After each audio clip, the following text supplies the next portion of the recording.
Bonjour et bienvenue au sommet des plantes médicinales. Je suis ravi d'accueillir aujourd'hui Emmanuel Sony-Dessaigne. Bonjour Emmanuel. Bonjour. Emmanuel est spécialiste de la médecine traditionnelle indienne, appelée autrement Ayurveda, mais elle va nous présenter aujourd'hui quelle est l'utilisation des plantes selon cette médecine ancestrale. Mais peut-être avant de commencer, est-ce que tu pourrais nous présenter un petit peu ton parcours, ce qui t'a amené vers cette médecine? Bien sûr.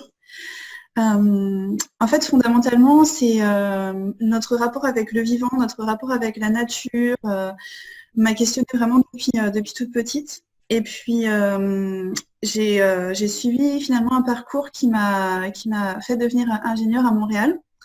Mais ce n'était pas ce qui satisfaisait vraiment mon âme. Donc, en parallèle de cela, j'étudiais vraiment en autodidacte tout ce que je pouvais sur la santé, sur le bien-être, sur les plantes et leur interaction avec nous.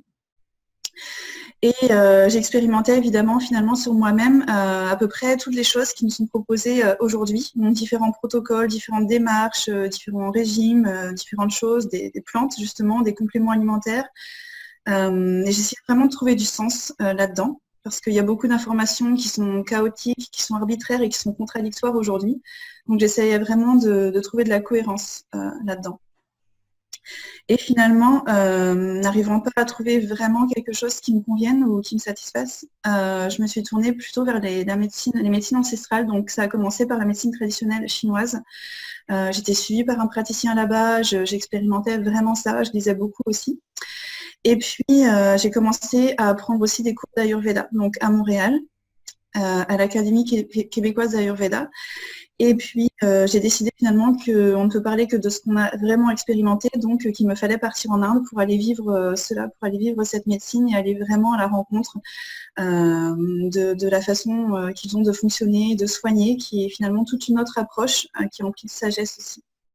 Donc, je suis partie en 2016 de Montréal en Inde pour m'installer finalement dans un centre de soins là-bas où je suis restée donc 3 ans. Je suis revenue en novembre l'an dernier. Et dans ce centre, j'étais dévouée aux soins des patients et j'apprenais en même temps cette médecine, l'usage des plantes médicinales, les traditions et les différents soins qui existent, souvent pour des maladies, des patients en tout cas qui venaient nous voir là-bas pour des maladies avancées, chroniques.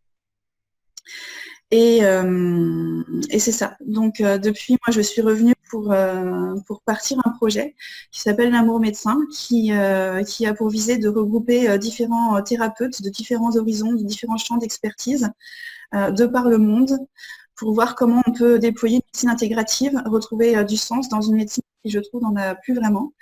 Et puis, et donc c'est un livre en cours d'écriture, un documentaire qu'on va tourner l'an prochain, et aussi différents congrès et événements qu'on tient partout dans le monde. D'ailleurs, je reviens de Montréal justement où je tenais un congrès en ce sens, et donc j'avais différents thérapeutes à mes côtés, notamment en Ayurveda ou des pharmaciens ou différents types de personnes qui veulent se rejoindre autour d'idées forces pour repenser un peu la médecine et notre approche à la vie et au vivant. Donc un projet qui est tout à fait dans la ligne du sommet des plantes médicinales. Ça fait plaisir de voir ce genre de projet naître un peu partout. On voit que c'est quasiment le parcours d'une vie, enfin, d'une multitude de vies là, dans ce que tu nous racontes.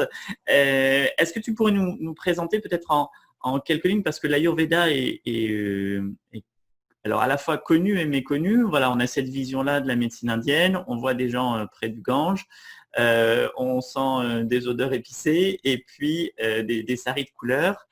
Et puis il y a le yoga qui est le fer de lance de la médecine ayurvédique qui s'est répandu comme une traînée de poudre et c'est tant mieux un peu partout dans le monde. Mais peut-être nous expliquer un petit peu plus précisément ce qu'est l'Ayurveda. En fait, ce qu'il faut comprendre, c'est qu'actuellement, on a une médecine qui est divisée, c'est-à-dire que d'un côté, on va avoir la médecine conventionnelle, la médecine moderne, peu importe l'appellation qu'on va lui donner, et de l'autre côté, en tout cas en France, c'est comme ça que ça fonctionne, on va avoir ce qu'on appelle la médecine alternative, parallèle, traditionnelle, enfin il y a aussi plein de mots par rapport à ça, et ce sont deux systèmes qui fonctionnent finalement de manière autonome, de manière indépendante, voire parfois en opposition. Et actuellement, finalement, la médecine ou les pratiques ancestrales liées à l'Ayurveda ou la médecine traditionnelle indienne ont été classées dans cette deuxième catégorie, c'est-à-dire des choses alternatives ou parallèles, alors qu'en fait, ce sont, comme la médecine traditionnelle chinoise, l'Ayurveda, c'est un système de médecine complet à part entière. C'est-à-dire que pour se prétendre, en tout cas, docteur en Ayurveda ou pour l'être, il faut avoir fait 6 à 7 ans d'études. C'est vraiment comme la médecine classique chez nous. Et c'est un système complexe dans lequel on va retrouver finalement l'usage des plantes, mais également l'usage de différentes autres pratiques comme l'aromathérapie ou la chromothérapie, enfin plusieurs choses. C'est vraiment un système médical complet qui a sa propre façon aussi d'aborder l'anatomie, d'aborder le vivant. Et donc, c'est pas juste une pratique finalement, comme on peut le voir actuellement, juste quelques massages, quelques huiles ou quelques soins, mais c'est vraiment un système médical complet à part entière qui est reconnu en tant que tel, en tout cas en Inde, et qui fonctionne vraiment reconnu de manière publique. C'est aussi le cas dans d'autres pays du monde. Donc, je voulais juste en tout cas mettre cette notion que c'est vraiment un système complet à part entière et pas juste 2-3 thérapeutiques qu'on a en fait finalement apporté ici et sous lesquels on peut le reconnaître. C'est vraiment un système complet. Après, pour ce qui est finalement de la façon dont c'est pratiqué en Inde, c'est totalement reconnu et c'est un système qui vit depuis des millénaires en parallèle de la médecine occidentale qui s'est aussi développée en Inde. En fait, l'Ayurveda, littéralement, ça signifie la science de la vie. Et je trouve que c'est beau comme approche parce que il y a le mot vie dedans. Et nous, aujourd'hui, on est dans une médecine finalement de la maladie. On cherche vraiment à soigner la maladie, à prendre en charge la maladie. C'est vraiment une médecine de la gestion des maladies. Alors que finalement, cette médecine, l'Ayurveda, elle cherche à encourager une vitalité dynamique, quelque chose de positif qui va prendre en compte aussi tous les aspects de l'être et pas seulement une intégrité physique à préserver, mais vraiment une identité du patient ou de la personne à retrouver, à ramener dans l'équilibre. Donc ça, pour moi, c'est aussi très important de le mentionner parce que l'approche, finalement, est tellement différente entre lutter contre la maladie ou encourager la vie. Et du coup, c'est vraiment l'art d'utiliser la nature et la science de la nature au service de la vie et du vivant.